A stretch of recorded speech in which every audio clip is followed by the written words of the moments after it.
ഇങ്ങനെ കാണുന്നതാണ് ഇതുപോലെ പാമ്പിൻ്റെ ശല്യം. അതുകൂടാതെ പാമ്പിൻ്റെ ശല്യം തന്നെയല്ല, വന്യജീവികൾ, എല്ലാ ജീവികളെയും മനുഷ്യനെ സ്നേഹിക്കേണ്ടതാണെന്ന അഭിപ്രായക്കാരനാണ് ഞാൻ.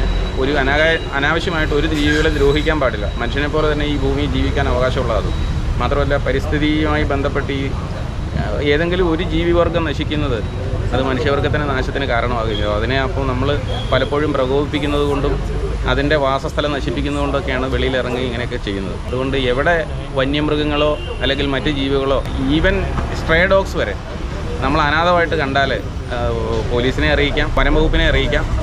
അങ്ങനെയുള്ള നാട്ടുകാർ ആ വഴിവാറ് സ്വീകരിക്കേണ്ടത്, അല്ലാതെ അതിനെ തല്ലിക്കൊല്ലുകയും ഒന്നുമല്ല ചെയ്യേണ്ടത്. അത് നമ്മൾ പലപ്പോഴും പൊതുജനങ്ങൾ അറിയാതെ പോകുന്ന ഒരു കാര്യമാണ്. അതുകൊണ്ട് പൊതുജനങ്ങൾ ഇക്കാര്യം ഈ മറ്റ് മൃഗങ്ങൾക്കും നമ്മളെപ്പോലെ ജീവിക്കാൻ അവകാശമുണ്ടെന്ന് മനസ്സിലാക്കുകയും അതിനെ കണ്ടാൽ അതിനെ സ്ഥലത്തുനിന്ന് മറ്റുള്ളവർക്ക് അപകടമില്ലാത്ത രീതിയിൽ മാറ്റുന്നതിന് ഈ വനംവകുപ്പിൻ്റെ സഹായം, ഈ സാമിനെ പോലെയുള്ളവർക്ക് വളരെ നല്ലൊരു സേവനം ചെയ്യുന്നത്.